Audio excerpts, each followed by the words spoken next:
세상의 변화를 알아가는 즐거움, 투자로 인생을 바꾸는 사람들, YG 클럽. 지금 고정 댓글을 확인하세요. 퓨처 모빌리티에 대해서 좀 배워보려고요. 예. 그래서 퓨처 모빌리티 연구소장님 네. 모셨습니다. 우리 권용주 소장 와주셔서 고맙습니다. 네, 안녕하십니까. 네, 권용주입니다. 국민대 그 겸임 교수로도 계시고요. 네네네. 후학 양성에 일조를 하고 있다.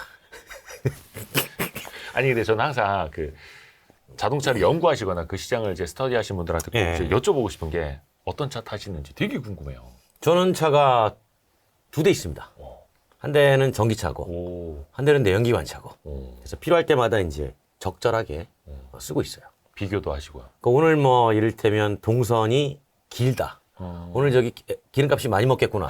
그러면 전기차를 끌고 나가고. 네네. 전기차가 조금 네네. 급이 좀 낮은 차예요. 그래가지고 이제 오늘은 좀 장거리를 좀 편하게 가야 되겠구나. 네네네. 기름값을 좀 쓰더라도 그럴 때는 조금 이제 승차감. 편안한 차를 좀 선택하고. 세단 같은 거요. 그렇죠. 근데 교수님이 예를 들어서 소장님이 차를 사실 때 예. 진짜 소비자 입장에서 제일 중요하게 보시는 거 뭐예요? 막 승차감이라든지 연비라든지 뭐 디자인 여러 가지가 있잖아요. 이게 이제 물론 종합적으로 보시겠지만 비슷할 거예요. 무슨 얘기냐면 이제 그 리서치 회사나 자동차 회사에서 하는 소비자 조사 네. 그 평가서가 있어요. 네네네. 이제 거기를 보면 우리가 보통 정적 평가, 동적 평가 이렇게 두 가지를 얘기합니다. 어려운데요? 정적 평가는 차를 그냥 세워놓은 상태에서 그냥 보는 거예요. 하차감 같은 거. 그렇죠. 그러면 이제 디자인이 앞에가 어떻고, 뭐 투톤이냐, 몰딩이 어떠냐, 뭐 그런 걸 보는 거예요. 그냥 딱 느낌. 네네네. 그다음에 이제 동적 평가는 직접 타보고 평가를 해보는 건데, 근데 모든 사람들이 자동차를 살 때 다 시승을 하고 사진 않아요. 그쵸. 안 써보고 사는 거 제일 비싼 게 자동차잖아요. 그래가지고 이제 흔히 어떤 조사를 하냐면, 이제 앞으로 당신이 2년 뒤에 자동차를 살 겁니다. 네네네. 자, 그러면 당신은 어떤 거를 우선해서 고민하시겠습니까? 예. 그래서 항목을 줍니다. 브랜드, 그다음에 뭐 연비, 예. 디자인, 예. 그다음에 사람들의 평판, 그다음에 뭐 품질, 여러 가지 요소를 줘요. 그다음에 가격 주면 대부분의 2년 전에 사겠다고 하는 사람들은 디자인, 그다음에 브랜드, 네. 이렇게 두 가지가 큰 영향을 미칩니다. 오. 그런데 이제 그 시기가 네. 짧아지기 시작해요. 자, 1년 뒤에 이제 다가오죠. 네. 브랜드 평판 유지됩니다. 그러다가 6개월 다가옵니다. 네. 브랜드 평판 유지돼요. 아직까지 가격 안 보입니다. 네네네. 자, 다음 달에 삽니다. 어하. 자, 그랬을 때 어떤 게 오냐? 가격이 확 치고 올라옵니다.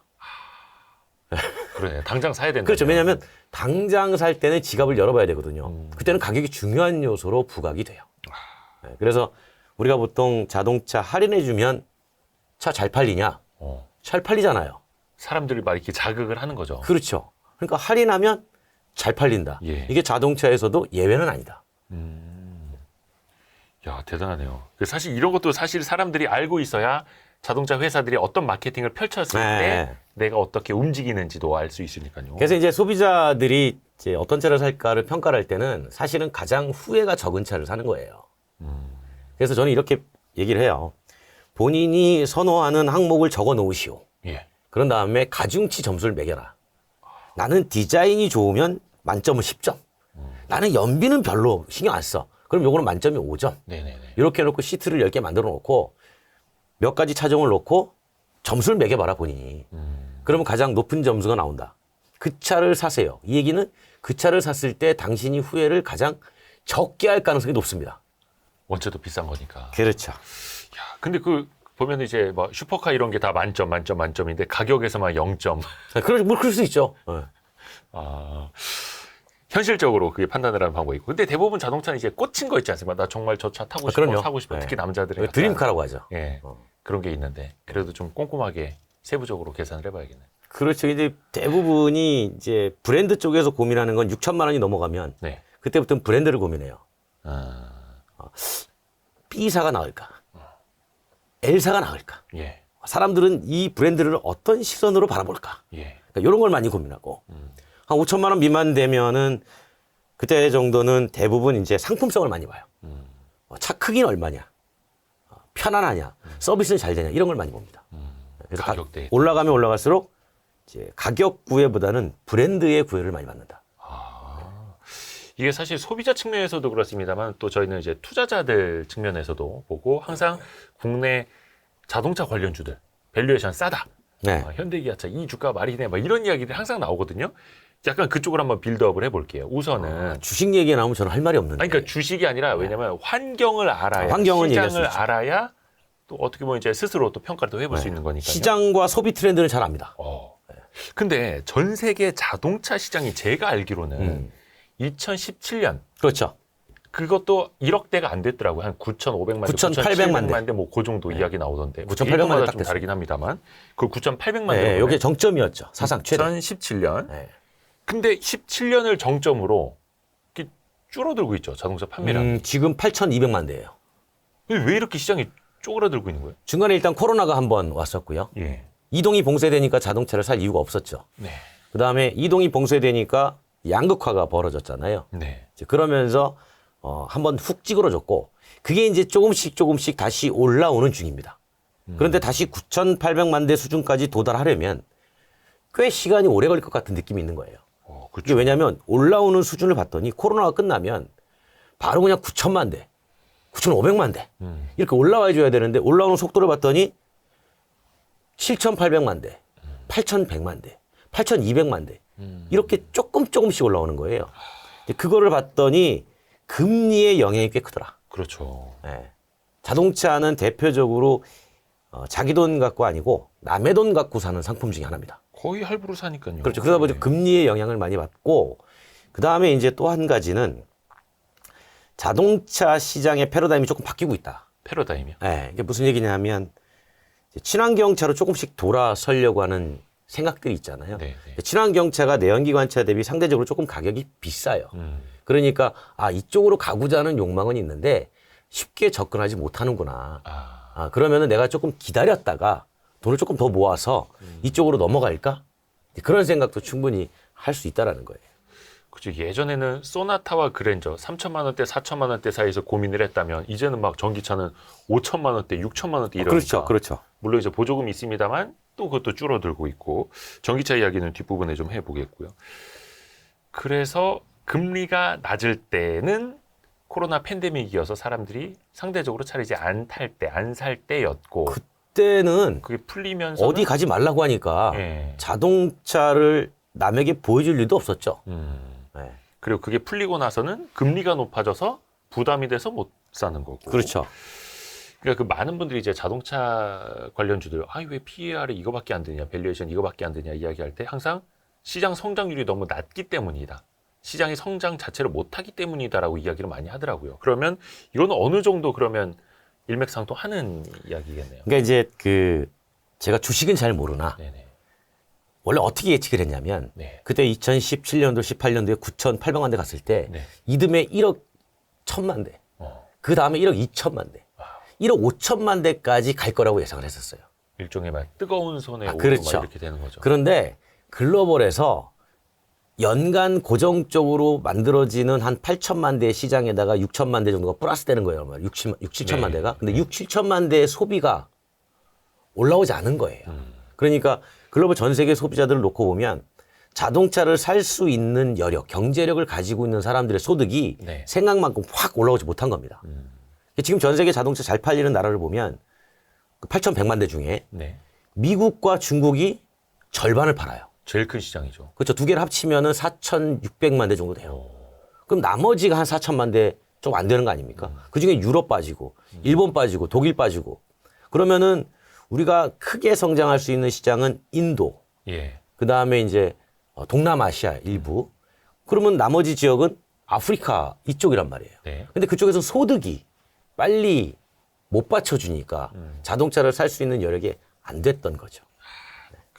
그러니까 인도나 베트남 뭐 이런 동남아시아 시장도 성장하는 시장인 건 분명하지만 아직까지는 소득 수준 자체가 그렇게 높지 않다 보니까 그렇죠. 다른 시장의 네. 어떤 대체할 만한 시장이 아직은 되지 못하는 거고.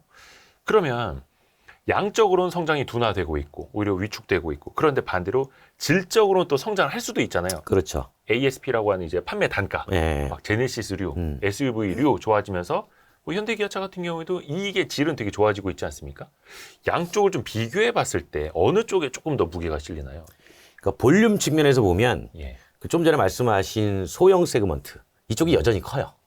소형 세그멘트로 그러니까 우리가 이제 아반떼- 대중적인 뭐 퍼블릭한 차들, 예. 아반떼 뭐 그런 것들을 얘기하는 거죠. 네네네. 그러니까 그쪽 볼륨이 훨씬 더 커요, 여전히.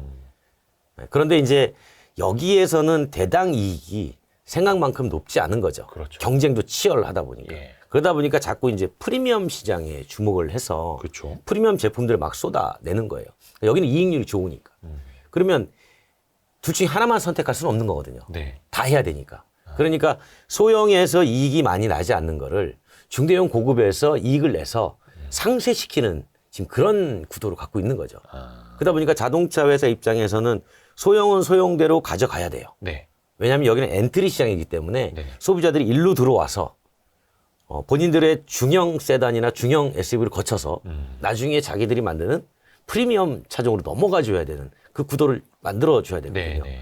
그러니까 그러다 보니까 이거 없을 수는 없으니 네. 이 시장이 그러면 앞으로 계속 커질 거냐고 봤더니 이 시장은 이제 새롭게 신규 수요가 들어오는 거잖아요. 예. 그러니까 이거는 이제 인도나 베트남이나 이쪽에서 점점 커진다는 거죠. 그러니까 여기는 계속해요. 아하. 반면에 이제 프리미엄 시장들은 잘 먹고 잘 사는 이른바 소득이 3만 달러 이상 되는 그런 나라 쪽에는 프리미엄을 적극적으로 미는 거죠.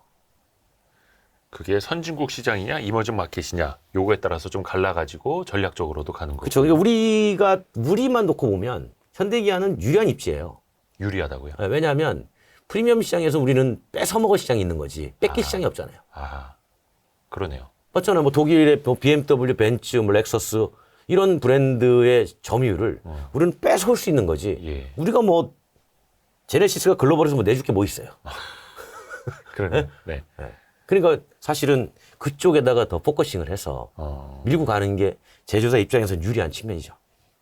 그 전반적인 그 시장 자체를 놓고 보면 그러면 자동차 시장 자체가 다시 성장을 좀 하려면 네. 뭐 그래도 한 두 자릿수 가까이 아니면은 단자릿수 뭐 후반대 성장이라도 좀 하려면 어떤 조건들이 좀 필요할까? 소득이 증가해야 돼요. 소득 증가. 그러니까 우리가 그 보통 이렇게 얘기해요. 자동차가 기본적으로 이 나라에서 판매가 된다라고 네. 할 때는 최소 $10,000 이상은 돼야 됩니다. 1인당 GDP. 1인당 GDP가. 예. 그러면 자동차가 조금 이제 판매되기 시작해요. 이건 최소. 네. $20,000가 되면 SUV가 늘어나요. 이제 많은 사람들이 자동차를 사고 SUV가 늘어나고 네. $30,000가 되면 중대형 프리미엄 세단이 늘어납니다. 예. 그리고 $40,000가 되면 프리미엄 SUV가 늘어나고요. $50,000가 되면 그 나라의 시장의 성장은 끝난 거예요. 자동차로는. 아. 이게 왜 그러냐면 $50,000 정도가 됐을 때의 구매층의 예. 연령을 봐야 돼요. 고등학생이 $50,000 갖고 있지는 않잖아요. 그렇죠, 그렇죠. 그러니까 대부분 그 $50,000의 연령은 노령화되어 있는 60대 이상이에요. 그러니까 그분들이 마지막으로 프리미엄 SUV를 한번 타고 그 다음부터는 이제 본인의 건강을 위해서 내가 차가 없어도 돼. 네. 대중교통 이용하고 걸어 댕기고. 왜냐하면 이제 약을 천천히 드시려고. 네. 어쩔 수 없어요. 그러니까 네네. 그 신체적으로 노화 현상이 오기 때문에 오히려 자동차 탑승 거리나 횟수를 줄이죠. 그러니까 자동차가 필요 없어지는 거예요. 그러니까 그때는 다시 소형차로 들어가는 분도 있어요. 오. 내가 해보니까 한 달에 네. 한 200km 타더라. 네네네. 거의 많다는 거랑 똑같아. 근데 차 비싼 거 있으면 뭐하니? 그분들 입장에서는 아반떼부터 뭐 소나타, 그랜저, 제네시스 다 타보신 분들. 그렇죠. 그래서 최근에 우리나라에서 그런 현상이 벌어지잖아요. 기아가 레이 EV를 내놨어요. 아, 네. 그게 가격이 보조금 다 받으면 1,700만 원대예요. 네네. 이 주 구매층이 50대입니다. 오, 레이 전기차 네. 주 구매. 주력 구매층이 50대예요. 그 얼마 전에 그 전 두산 박용만 회장님도 네. 레이 차 맨날 사진 찍어갖고 올리시고. 50대 남성분들이 많이 사요. 가까운 취미 생활하기 딱 좋으니까. 그러니까 타볼 거 다 타봤고, 네. 뭐 지구공도 타보고, 물론 벤츠도 그분 다 그쵸. 타보시고. 그분들이 뭐 차가 없어서 사겠습니까? 대부분 다 세컨드 용도인데. 그냥 마실 다닐 때 이게 제일 편하다. 그렇죠. 아, 또 그렇게 시장에 또 돌고 돌기도 하는 거네요. 어찌됐든 간에 소득이 증가해야 되는 거고, 앞부분에 말씀해 주셨던 뭐 금리도 좀 낮아지면서 할부금융에 대한 좀 부담도 떨어져야 시장이 또 성장을 할 수 있는 거고, 요 말인 즉슨 요걸 뒤집어서 보면은 또 투자자 측면에서 또 투자 아이디어를 한번 또 발굴해 볼 수도 있는 거고요. 또 하나가 이거는 뭐 아주 오래전부터 이야기가 나온 겁니다만은 내연기관 차량을 언제부터 판매를 못하도록 하겠다. 특히 뭐 유럽연합도 시작을 했습니다만 그게 2035년이죠. 35년이죠. 그러면 2035년이면 이제 한 12년, 11년여 이렇게 좀 남았습니다. 그러면은 자동차 회사로서는 지금 개발 일정으로 보면 네. 한 번 반 정도 바꾸면 끝나는 시점이에요. 그러니까 이게 네. 뭐 11년이나 넘게 남았어라고 할 수 있는 거고 11년 밖에 안 남았어라고 볼 수도 있는 거잖아요. 밖에라고 우리는 보는 거죠.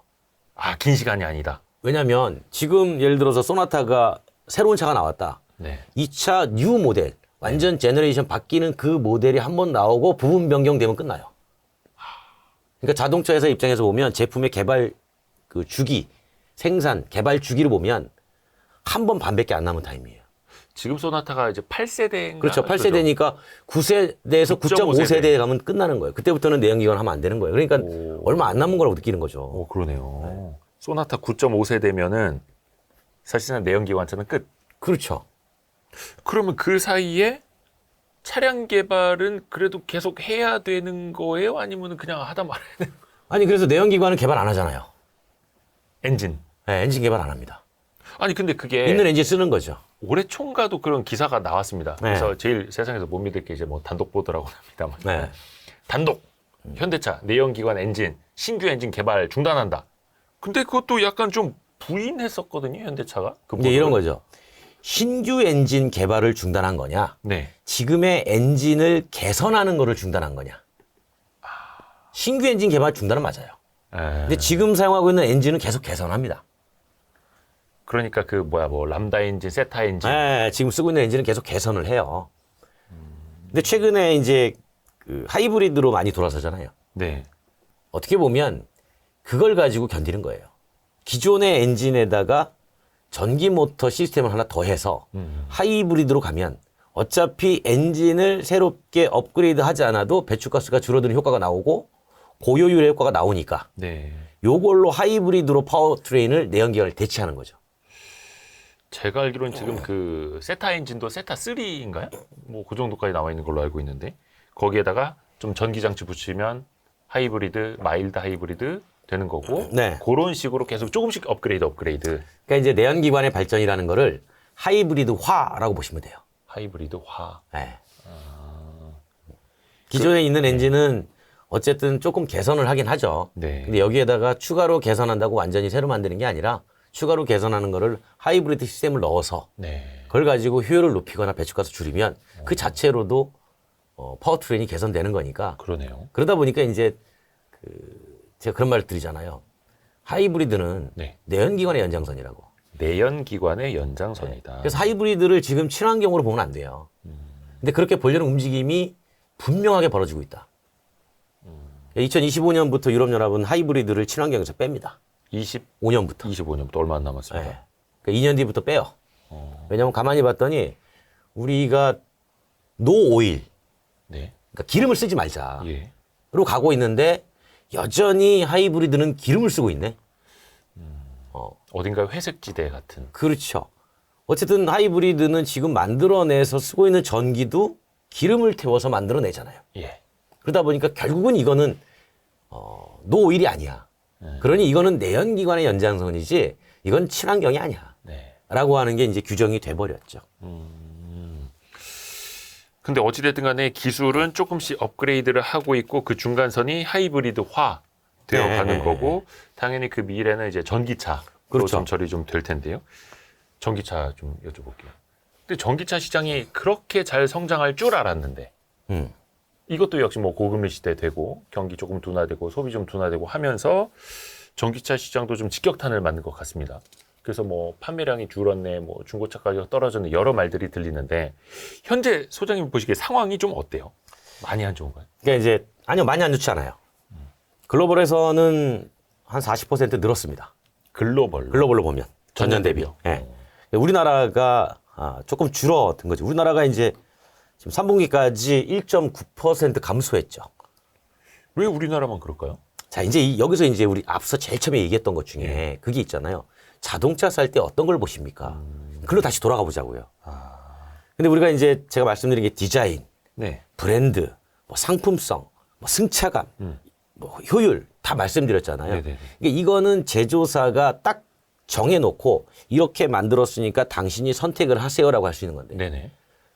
소비자와 제조사가 선택할 수 없는 변수가 전기차에는 두 가지가 있어요. 선택할 수 없는 변수. 하나, 네. 보조금. 아하. 또 하나, 충전 인프라. 그러네요. 그러니까 이거는 제조사나 소비자가 선택할 수 있는 요인이 아니에요. 네. 근데 그 두 가지의 변수가 너무 크게 구매에 영향을 미쳐요. 근데 보조금이나 충전 인프라가 생각보다, 그러니까 보조금은 줄어들고 있고, 뭐 당연히 이거는 차량이 보급될수록 각국 정부에서는 예산을 좀 줄이려고 할 테니까요. 뭐 독일, 뭐 중국, 우리나라 다들 그렇죠. 비슷하고, 충전 인프라 자체는 생각보다 너무 부진하다라는 거죠. 그렇죠. 그러니까 이게 결국은 정책적 변수라고 우리는 부르는데 예. 이 정책적 변수가 주는 구매 동인에 미치는 영향이 너무 큰 거예요. 그러니까 우리가 지금 작년에 그리고 재작년에 전기차가 획기적으로 많이 늘어났잖아요. 네. 그 늘어난 만큼 인프라가 같이 증가를 못 해준 겁니다.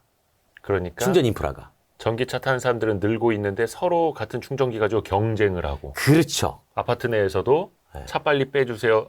좀 마찰이 우리가 일어나고. 주유소에서 기름 넣는 경쟁을 하지 않습니다. 그렇죠.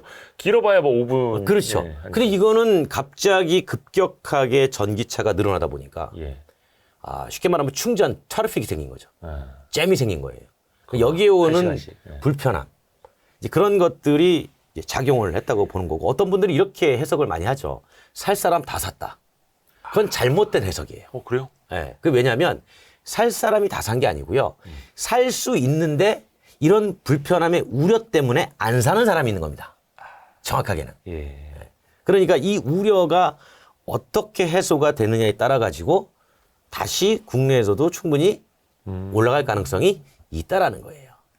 어떻게 보면 현재까지는 좀 얼리 어답터들이 좀 먼저 샀고, 그렇죠? 그 이후 사람들은 좀 고민을 하지만 살 수는 있는 사람들이고, 반대로 보조금이나 충전 인프라가 좀 개선이 되면은 다시 전기차 시장은 살아날 수 있다. 제가 이제 그 얘기도 하나 드릴게요. 보통은 기름값이 많이 올라가면 전기차 늘어납니다. 그렇죠, 그렇죠. 네? 근데 지금 우리가 유류세를 어떻게 놨죠?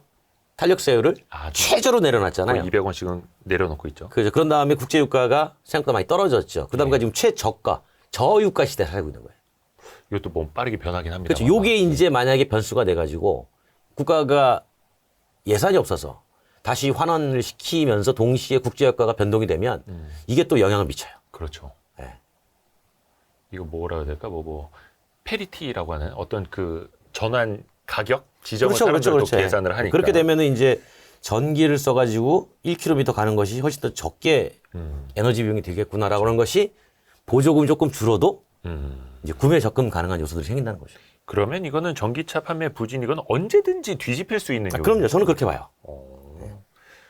아까 말씀해 주신 그 충전 인프라 우리나라가 상대적으로 다른 나라에 비해서 많이 좀 뒤처지는 편인가요? 아니에요. 충전기 수? 그러니까 우리가 양적으로 퀀터티, 예. 양적으로 보면은 전 세계 1등입니다. 그래요? 충전기 한 대당 2.4대예요. 중국이 10대예요. 충전기 한 대에서 전기차 10대 충전합니다. 네. 그다음에 유럽이 뭐 4, 5대 해요. 근데 왜 우리는 부족하냐? 예. 이거 재미난 얘기를 오랜만에 또 하게 됐네. 그런 얘기 좀 해주세요. 인문학적인 얘기 들어가는 거예요. 우리가 부족, 예. 이게 부족이라는 거에 담긴 함의를 봐야 돼요. 그냥 단순히 수요와 공급이 아니라 네. 그 사이에 있는 뭔가. 네, 이 부족이라는 것은 첫 번째는 숫자일 테고 네네. 두 번째는 시간일 거예요. 그러니까 내가 막상 충전하러 나갔더니 충전기가 부족하더라. 그런데 저 충전기가 있는데 내가 충전을 했더니 시간이 너무 오래 걸리더라. 네. 내가 오래 걸리니까 그 뒷사람이 누가 왔는데 기다려야 되잖아요. 네. 그 사람 입장에서 보면 충전기 부족한 거예요. 그죠. 네. 맞잖아요. 비슷한 시간대에 막 몰리고. 그렇죠, 그렇죠. 네. 그 얘기는 뭐냐면 우리가 급속 충전기 비중이 낮아요. 우리가 급속 충전기 비중이 글로벌 평균 유럽만 해도 대략 한 32% 정도 됩니다. 네네네네. 근데 우리가 10% 조금 넘어요. 그거밖에 안 돼요. 네. 근데 왜 그럼 우리는 급속 충전기가 왜 이렇게 적습니까? 라고 물을 수 있잖아요. 그렇죠. 충전 사업이라는 게 기본적으로 예. 이대호 편집장께서 예. 나 충전 사업 해야지 할 수 있습니다. 우리나라 충전 사업자가 109개나 됩니다.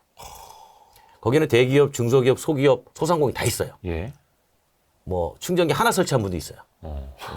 왜냐하면 이대호 편집도 할 수 있어요. 네네. 이 건물 지하에다가 내가 한 대 설치하겠습니다. 그러면 이제 건물주하고 예. 이제 땅을 빌리겠죠. 네네네. 그러면 이제 충전기를 어디서 사올 거 아니에요. 네. 그 충전기가 급속히 비싸요. 그렇죠. 그럼 비싸면 내가 설치해 놓으면 거기 와서 많이 이용하게 만들어야 투자비를 빨리 회수할 거 아닙니까? 네네네. 그런데 급속 충전기를 고정적으로 쓰는 사람이 생각보다 적어요.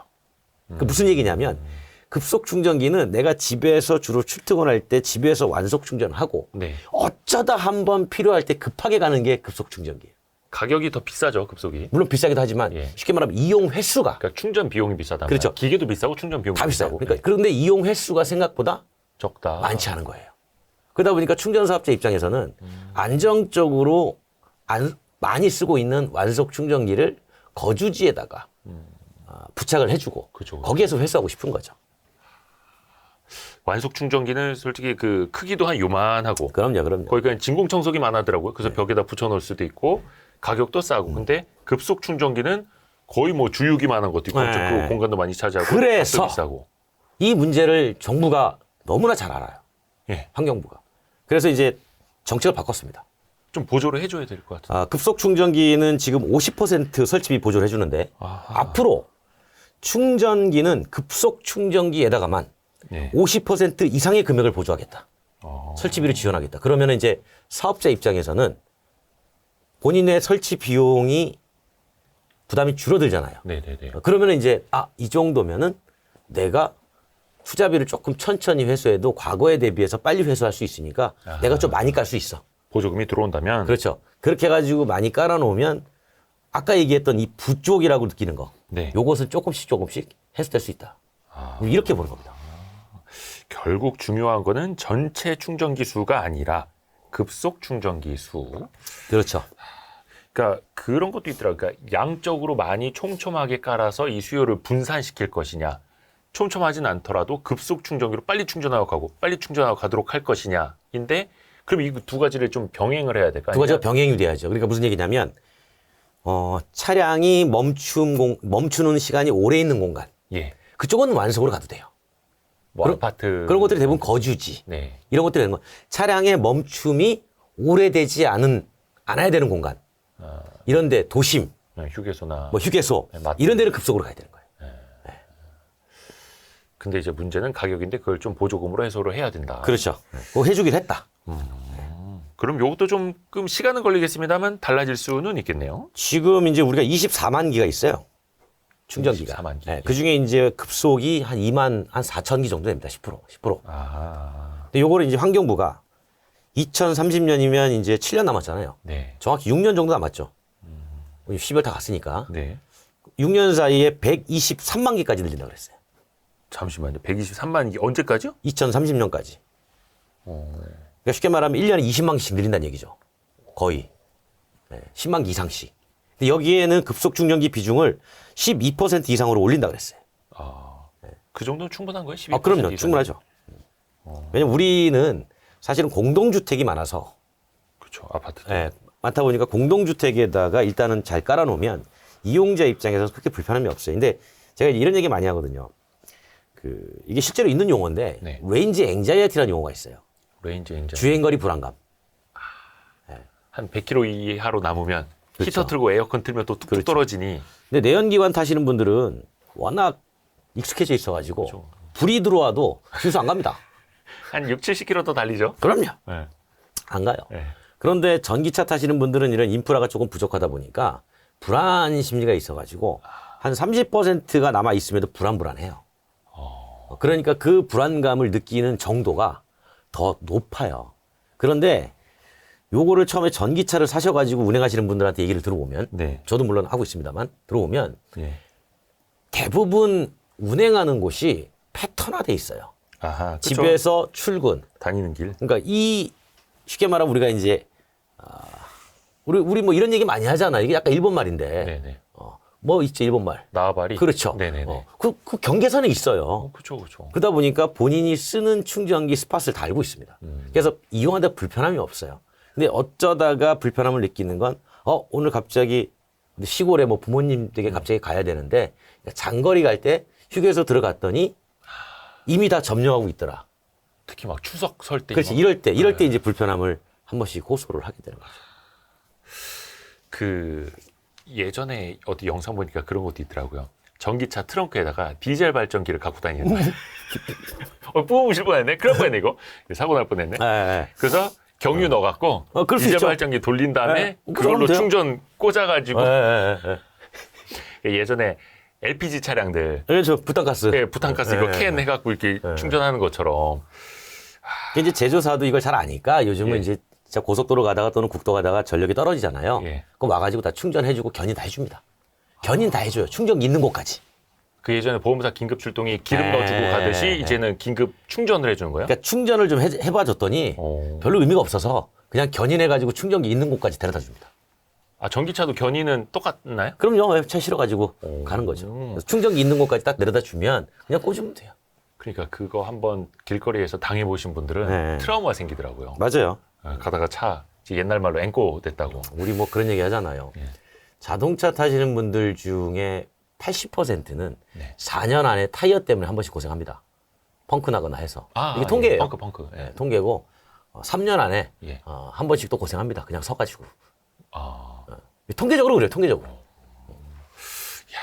그리고 또 하나가 사실 그 전기차 이것도 시장 상황에 따라 달라지긴 한데 특히 가격이 좀 민감하지 않습니까? 네. 엄청 비싼 거니까.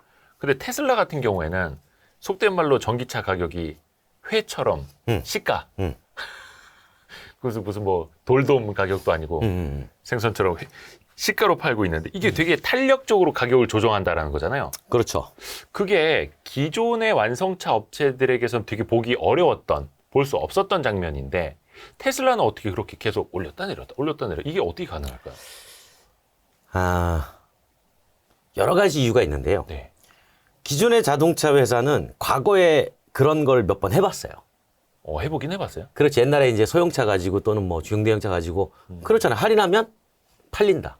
그건 이제 할인이잖아요. 비슷한 개념이에요. 결국 뭐 도찐개찐이긴 네, 한데. 비슷한 개념이에요. 네. 근데 이제 어떤 게 있었냐면 막상 팔아보니까 예. 그때 이 제품이 잘 나가긴 하더라. 그런데 브랜드 가치가 망가지더라.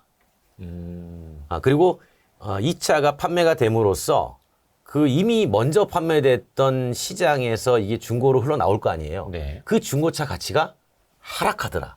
아, 그렇죠. 그래서 이미 먼저 산 사람들이 갖은 욕을 불만을 제기하면서 브랜드 가치만 떨어지더라. 네네네. 그래서 이런 전략을 잘 쓰지 않아요, 이제는. 물론 지금도 할인이라는 게 바로 그 흔적이긴 한데. 네. 근데 이제 테슬라 같은 경우는 이런 거를 신경 안 쓰고 한 거예요. 네네. 이런 건 신경 안 쓰고 공장에서 계속 제품이 만들어지니까 이게 안 나가면 쌓일 거 아니겠습니까? 네. 그러니까 이 쌓이는 재고보다는 무조건 내다 파는 게 우선이다. 네네네. 라고 해서 내다 팔게 됐고 그게 우리가 흔히 얘기하는 이제 시가라고 하는 요 표현으로 이제 가격이 들쭉날쭉하게 됐던 거죠. 그래서 그 떨어질 때에 이 테슬라 제품을 산 소비자들은 엄청 만족해 합니다. 근데 싸게 샀으니까. 그분들은 네. 똑같이 나중에 중고차를 팔 때 그만큼 가치가 하락이 돼요. 아. 그리고 앞서서 높은 가격으로 샀던 분들은 그 당시에 테슬라에 대한 불만들이 대단히 성토가 됐었어요. 이럴 거면 내가 왜 샀냐. 그러니까 일장일단이 있는 겁니다. 그래서 재고가 쌓이면 밀어내는 건 제조업의 숙명이에요. 그쵸. 이건 테슬라만 그런 게 아니라. 그래서 이제 이런 얘기 했잖아요. 폭스바겐에서. 네. 폭스바겐이라고 재고가 안 쌓였겠습니까? ID3, ID4 쌓였겠죠? 네. 근데 폭스바겐도 얼마나 유혹을 느끼겠어요. 할인하면 확 나가는데. 근데 이미 산 사람들은 폭스바겐이라는 브랜드에 대해서 실망하죠. 그래서 폭스바겐은 참은 거예요. 유럽에서. 예. 대신 생산을 줄인 거죠. 감산으로. 네. 그것도 어떻게 보면 이제 전략의 차이일 수도 있는데 중요한 거는 브랜드와 기존 소비자들에 대한 물론 이제 반대로 자동차 가격을 올리면 또 기존 소비자는 좋아지는 거죠. 그렇죠. 네. 잔존 가치가 올라가니까. 혹시 또 그런 그 질문도 아마 많이 받아보셨을 텐데 상대적으로 외제차 브랜드는 할인을 더 많이 해주지 않습니까? 네. 물론 이제 차값에 따라 달라지겠습니다만 최소한 한 1,000만 원 정도는 거의 당연히 할인을 받아야 된다 이런 국룰도 있고요. 근데 국산차는 별로 그런 할인이 많지는 않습니다. 왜 그런 차이가 많이 나는 걸까요? 특히 외산차 왜 이렇게 할인이 많이 가능한 거예요? 그 거품인가요? 외산차가 할인이 많이 가능하다기보다 네. 가격 전략을 그렇게 쓰는 거죠. 그러니까 이제 일단 높이 잡아놓고. 그럼 제가 한번 물어볼게요. 네. 우리 이대호 편집장한테. 이건 중요한 질문입니다. 네네. 수입차는 고급차다. 외제차 이퀄 고급차. 성립합니까? 옛날에 그랬죠, 옛날에. 지금도 여전히 성립해요. 그래요? 소비자들 머릿속에는. 네. 물론 그 외제차가 과거처럼 무조건 다 외제차가 아니라 좀 특정 브랜드의 한정이 그렇겠죠. 된 것만 다른 거지. 네네. 외제차는 비싸다. 그런 인식이 있으니까 수입 브랜드는 어떻게 해요? 외제차는 비싸니까 내가 가격을 조금 높게 책정해도 충분히 시장에선 받아들여. 그런 다음에 안 맥히네? 그러면 1,000만 원 깎어. 1,000만 원씩 할인을? 나 사야지. 그런 전략을 갖고 하고 있는 거고요. 국산차 같은 경우에는 기본적으로 국산차의 경쟁들이 치열하다 보니까 가격 경쟁이 워낙 치열해요. 네네네. 그러다 보니까 가격을 경쟁사 대비 뭐 1,000만 원 높여가지고 판다? 네. 그럼 바로 영향이 와요. 수요가 바로 저쪽으로 넘어갑니다. 그러니까 이 가격을 함부로 높이지 못하는 거죠. 최근에 그 현대기아차 가격 많이 올랐다는 얘기 많이 하잖아요. 네. 왜 이만큼 올릴 수 있었냐면 조금씩 올린 거예요. 그러니까 현대라고 하는 또는 제네시스라고 하는 브랜드에 대해서 소비자들이 고급차로 인식하고 와 만족도가 높아지더라. 그러면은 조금 올려요. 그다음에 좀 더 올라가면 더 올리고. 네. 우리가 흔히 그거를 가지고 이렇게 표현하죠. 글자 값이다. 엠블럼. 네, 글자 값이다. 네네. 보통 BMW보다 벤츠가 1,000만 원 더 비싸요. 벤츠가 더 비싸요. 네, 글자가 4개니까. 이 BNZ. 예. 그렇죠. 아니 실제로 그래요. 그게 이제 브랜드 값이. 더 길구나. 메르세데스 벤츠. 그건 빼야지. 이런 건데. 예. 빼고. 그렇게 가지고. 그래서 그 브랜드가 주는 가치를 가지고 네. 경쟁 브랜드와 나는 차이가 있어. 이렇게 어필을 하는 거죠. 그게 전략이다. 네. 그게 또 소비자들한테 어떻게 보면 이제 통하니까. 그러니까 소비자들이 계속 그렇게 자동차를 살 때 제품을 사는 것도 있지만 브랜드를 사는 경우도 많아요. 하는 거죠. 그렇죠. 엄밀하게 보면 제품을 사는 거지만 이면을 파고들면 네. 브랜드를 사는 거죠. 여기서 그러면 돌발 질문. 네. 벤츠, BMW, 뭐 아우디, 뭐 독삼사 있고 또 뭐 제네시스도 그 밑에 좀 있긴 한데 가격 차이가 조금씩 그래서 나죠. 네. 벤츠, BMW, 뭐 아우디 뭐 이런 순으로 그 브랜드 가치를 놓고 보면 어느 정도로 비교해 볼 수 있을까요? 그거를 정확히 뭐 숫자적으로 네. 딱딱 비교할 수는 그 없죠. 주관적인 걸 듣고 싶은 거죠. 네, 근데 이제 이렇게 보는 거죠. 시장에서 분류하는 건 네. 일단은 벤츠를 제일 위에 놓고 네. 그 다음에 라이벌 슈퍼카 제외. 슈퍼카 그렇죠. 제외. 라이벌인데 살짝 아래 있는 게 BMW고 네. 그 밑에 있는 게 아우디고 아우디. 네. 그 다음에 렉서스 같은 경우에는 아하. 독일차의 경쟁에서 조금 옆에서 예. BMW 정도와 다른 시스템으로 좀 경쟁하는 측면이 있고 네네네. 여기에 이제 제네시스가 들어간 거잖아요. 네. 제네시스가 상당히 벤츠와 BMW 시장을 나름대로 갖고 왔죠. 우리나라에서는. 네네네. 근데 어디쯤이야, 제네시스는? 그 가치 있어요. 그 동네에. 제가 볼 때는. 그 동네. 네, 동네. 근데 이제 여기서는 이제 그 단순히 브랜드만 가지고 얘기하는 게 아니라 이런 것도 있겠죠. 뭐냐면 국산이라는 거. 네. 그래서 서비스가 문제가 없다라는 거. 그러니까 이런 것들도 다 가만히 되는 거죠. 그러면 벤츠를 100으로 놨을 땐 한 1,000만 원 정도가 이제 BMW 좀 싸다고 했으니 뭐 한 90? 그래서 뭐 우리 이런 얘기 그냥 자동차 업계에서 흔하게 얘기합니다. 네. 렉서스가 잘 되는 나라 5년 뒤에 가면 BMW가 판을 치고 있고 BMW 잘 되는 나라 5년 뒤에 가보면 벤츠가 S클래스 다 팔고 있다고. 이게 올라간다는 거죠? 그렇죠. 올라가는 거예요. 네. 근데 그게 은근히 맞더라고요. 어느 나라를 가봐도 비슷해요. 그러니까 우리나라도 BMW가 7 시리즈가 잘 팔리는 건 아니에요. 5 시리즈가 잘 팔리죠. 시리즈가 잘 팔리죠. 그럼 5 시리즈 많이 타고 그다음에 어디 가냐? S클래스 넘어가는 거예요. 그럼 S클래스 다 타고 네. 넘어가야 되잖아요. 예. 그 넘어갈 수 있는 게 뭐가 있어요? 슈퍼카밖에 없잖아. 네네네. 뭐 롤스로이스 갭이 너무 커요. 그쵸, 그쵸. 그래서 옛날에 벤츠 위에 마이바흐라고 있었지 않습니까? 네. 그래서 마이바흐를 벤츠가 해보니까 이게 S클래스 다음에 넘어오라는 건데 못 넘어와요. 더 크죠, 갭이. 너무 커서. 예. 그래서 마이바흐를 그냥 내린 거죠. S클래스 마이바흐로 그냥.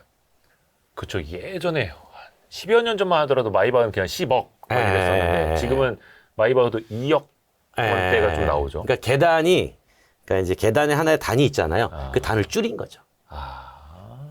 그래서 저는 왜 이렇게 마이바흐가 많이 보이나 했는데 가격 정책 영향도 좀 있는 거네. 그리고 소장님 보시기에 제네시스는 가격으로 봤을 때는 벤츠 한 70% 정도 되나요? 지금 80%? 꽤 될걸요? 제가 뭐 가격까지는 정확히 뭐 못 봤습니다만. 그 정도 가격 정책이 괜찮다고 보세요? 그러니까 타당하다? 합리적이다? 제네시스가 안 싸요. 안 싸죠. 네. 근데 벤츠 BMW 근데 이런 거죠. 비하면 여기서 그 결론은 어떻게 나냐면, 네. 그래서 가격이 그렇게 벤츠랑 붙여놨는데, 예. 안 팔려?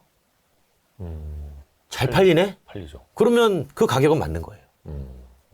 결국 자동차 회사는 제조물을 만들어서 누군가한테 판매를 하는 그런 숙명을 갖고 있잖아요. 예. 그러니까 시장에서 잘 팔리면 성공한 거예요. 인정받은 거고. 우리가 아무리 여기서 뭐 제품이 어떻고 막 분석을 해도 네. 막상 시장에서 소비자가 잘 산다. 아무 소용없는 겁니다. 그러네요. 물론 차종마다 다르기는 하겠습니다만 최소 7, 80%에서 거의 90%에 육박하는 어떤 그 동종 세그먼트의 차량들이 또 지니스 가격이 그렇게 되고요. 이거 가격 가지고 얘기하는 게 참 재밌네. 왜냐면 이게 되게 현실적인 거잖아요. 예. 시가로 또 바뀌고 하니까. 다음에 차 살 때 마음에 정한 차 있을 거 아니에요. 네네네. 그거 1,000만 원 깎아드릴게. 딜러도 하세요? 그 옆에 경쟁 모델로. 아. 이렇게 하면 어떻게 돼요? 마음이 움직인다. 흔들리죠. 그렇죠. 흔들리죠. 가격이 그렇게 무서운 거예요. 맞습니다. 앞으로 전반적으로 이제 전기차 가격은 떨어질 내려올 거예요. 수밖에 없을까요? 떨어져야 돼, 무조건. 떨어지지 않으면 자동차 회사가 생존하기 어려운 구조예요. 그러면 이렇게 되는 거죠. 떨어지는 게 여러 가지 방식이 있을 거예요. 예. 기본적으로 지금의 전기차 가격이 떨어지는 방식은 크게 세 가지에서 노력이 이루어집니다. 네. 첫 번째는 배터리. 네.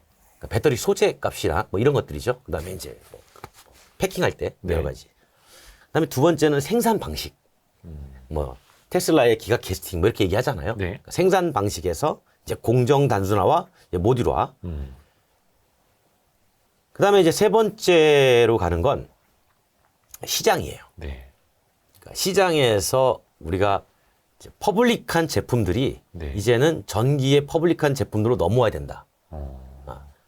자, 그러면 이제 제조사가 취할 수 있는 입장은 두 가지가 있을 거예요. 하나는 생산 방식과 네. 하나는 이제 배터리의 값을 낮추는 건데 배터리 값은 사실은 제조사가 결정하기 애매한 부분이 있어요. 왜냐하면 배터리 셀 회사가 공급사 아닙니까? 그렇죠. 공급사가 어느 정도 가격을 정한단 말이에요. 예. 그럼 공급사는 셀 가격을 정할 때 여기 소재 공급사가 있을 거 아니에요. 그렇죠. 소재 공급사가 또 원가 반영에 올라가면 올라간 대로 또 이게 부담이 될 거고. 그렇기 때문에 제조사는 어떻게 해서든지 생산 방식을 바꾸는 것과 동시에 네. 전기차의 제품 포트폴리오를 다양화할 거예요. 그러니까 쉽게 보면 100km 가는 전기차. 네. 한 번 충전에. 네. 한 번 충전에 200km 가는 전기차. 300km 가는 거, 400km 가는 거, 500km 가는 거. 네. 그래서 100km 가는 거는 싼 거. 500km 가는 거는 비싼 거. 네. 이렇게 제품의 포트폴리오를 다양화해 주는 거예요. 왜? 어차피 충전 인프라는 늘어난다는 전제가 있으니까 충전의 횟수를 늘릴 거냐 줄일 거냐 이거에 따라 가지고 소비자가 어느 정도 경제적인 부담에 대해서 이제 본인이 판단할 수 있는 그쪽으로 가게 될 텐데 그래서 대부분 300km 미만의 전기차를 많이 쏟아낼 가능성이 많아요. 아, 그래요? 네, 그러면 가격이 떨어지게 돼 있어요. 아, 그렇죠. 당연히 싸지죠. 네, 그걸 가지고 전기차를 대중화하려고 그러는 거예요. 물론 충전 인프라가 촘촘하게 생겨난다. 같이 간다는 전제하에. 같이 간다는 전제하에. 우리가 보통 도로가 증가하면 자동차가 따라오거든요. 근데 지금 도로 증가율이 자동차 증가율을 못 따라잡기 때문에 도로가 밀리는 겁니다. 아, 그렇죠. 그러니까 지금은 인프라 즉 충전기의 증가율이 전기차의 증가율과 같이 간다라는 전제하에. 그러니까 어떤 분들은 이제 얼마 전에도 테슬라 모델 Y LFP 배터리를 단 차량이 이제 국내에 들어왔습니다만 LFP 배터리를 비롯해서 주행거리 짧은 건 우리나라에서 안 팔린다. 이거 사람들이 불안해한다. 안 살 거다라고 했는데 뚜껑을 열어보니까 그게 대표적인 거죠. 레이 EV잖아요. 예. 180km 가요. 200km도 못 가요. 예. 180km. 그러니까 한번 충전해. 충전 인프라가 촘촘해지거나 같이 늘어나게 되면 그죠? 충전의 불편함이 어느 정도 완화되는 것이니 네. 주행거리가 짧아져도 큰 불편함을 느끼지 못할 수 있다. 이제 그렇게 보는 거죠. 저는 그래서 그 미니 쿠퍼도 전기차 나왔는데 그렇죠. 그거 원체 이제 차가 작다 보니까 배터리 많이 못 들어가고 네. 그것도 뭐 200km가 안 되고 제가 이제 그래서 이런 얘기를 해요. 저한테 이렇게 반박하시는 분들이 있어요. 예. 이대호 편집장님처럼. 반박은 아니고 질문입니다. 아니, 질문. 근데 뭐냐면, 네. 지금 내연기관 타시죠? 예. 기름 한 번 넣을 때 얼마 넣어요? 많이 들어가죠. 아니, 그러니까 얼마 넣냐고. 한 번에? 보통. 보통 10만 원씩. 10만 원씩 예. 많이 넣는 편이에요. 저는 5만 원씩 넣어요. 근데 보통 그렇게 한꺼번에 다 집어넣는 사람 별로 없어요. 예. 보통 가면 평균 3만 원, 5만 원 이렇게 집어넣습니다. 예, 그렇죠. 그러니까 배터리로 따지면 예. 절반만 집어넣고 다닌다는 얘기예요. 충전할 때도 네. 완벽하게 다 100% 충전이 아니라 한 5, 60%만 충전해도 그럼요. 충분하다. 70%, 80% 해도 충분하다는 거예요. 제가 전기차 타잖아요. 참고로 저는 그 주유하는 시간이 아까워서 그렇습니다. 주유하는 아니, 시간이 저도 전기차 타잖아요. 네. 저 가끔 한 40%로만 하고 갈 때도 있어요. 왜? 지금 내가 저기만 가면 되는데 굳이 여기에다가 충전한다고 시간을 왜 써? 잠깐 15분 정도 충전하고 가면 충전이 있는데 거기서는 몇 시간 머물 건데 거기다 물려놓으면 되지. 그런 식으로. 네. 그런 것들이 생활화 된다라는 거죠. 오호. 어차피 또 이게 목적별로 또 다를 수도 있겠고요. 뭐 미니 쿠퍼 타고 부산 갔다 올 거 아니니까. 그럼요. 그 하이브리드 차량이 어떻게 보면 이제 지금 가장 대세라고 해야 될까? 인기가 제일 많잖아요. 중고차 값도 안 떨어지고. 네. 어떻게 보면 이제 내연기관차와 전기차 그 중간에 있는 건데 그래서 앞에서도 그 기술적으로도 그렇고 엔진 이야기하던 부분에도 이거 이야기를 해주셨는데 그러면 하이브리드 차량의 인기는 계속될까요? 아니면 딱 그 과도기에만 좀 멈출까요? 계속 될 거예요. 그러니까 이렇게 되는 거죠. 네.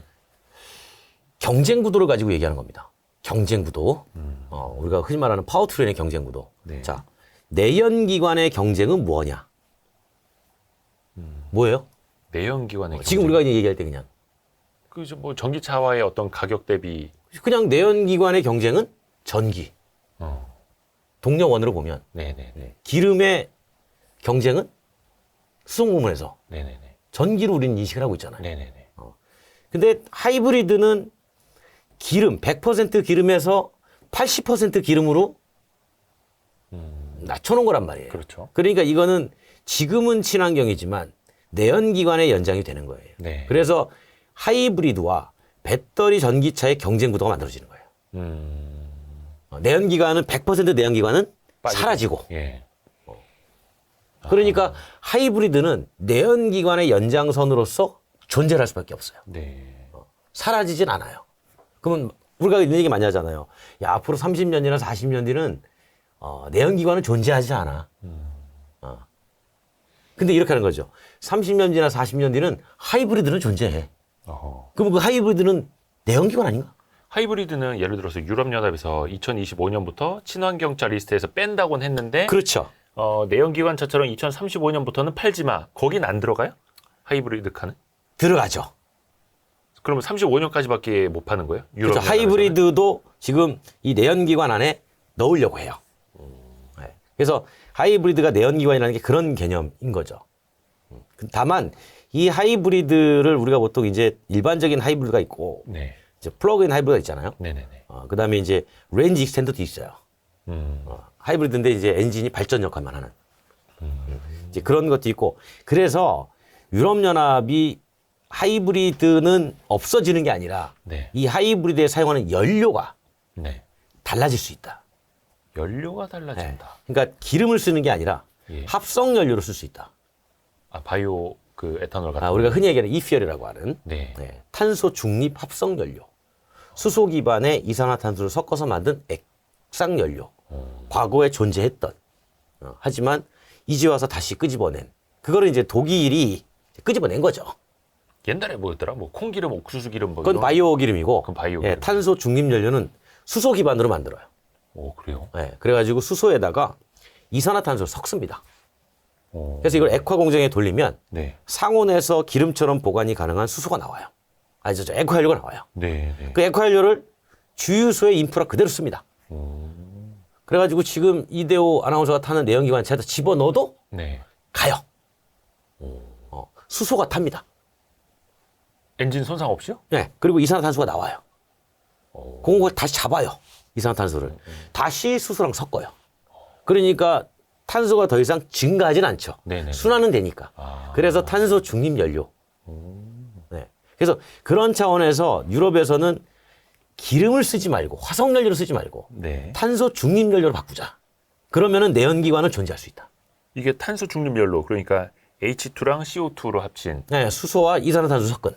그게 지금도 어디 가능한 거예요? 어디 기술 수준이 어디까지 와 있는 지금 쓸 수 있어요. 저기 만들고 있어요.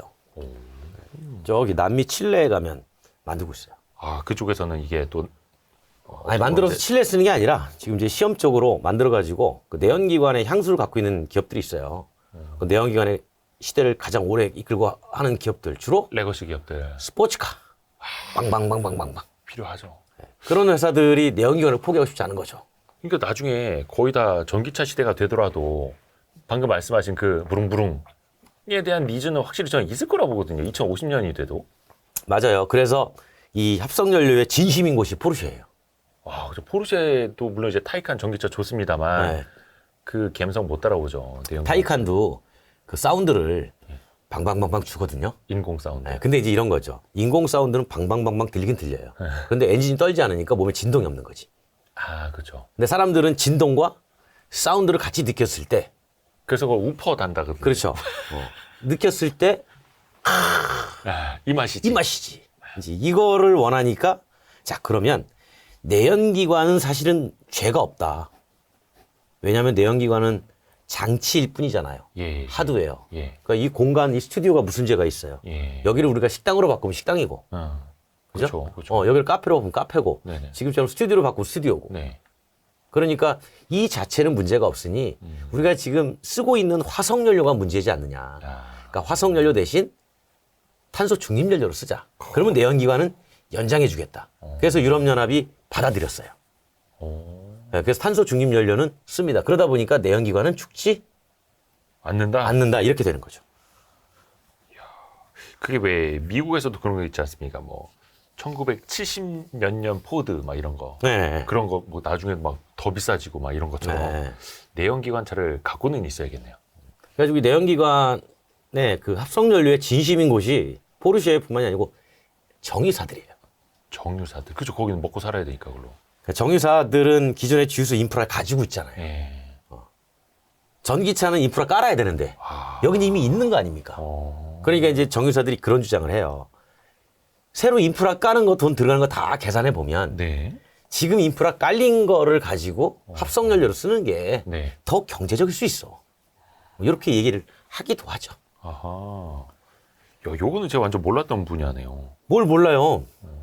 얘기 많이 듣는데 그래요. 아니 이거 탄소 중립 연료 이걸 네. 몰랐어요. 이퓨얼이라고 하죠. 아, 이 퓨얼.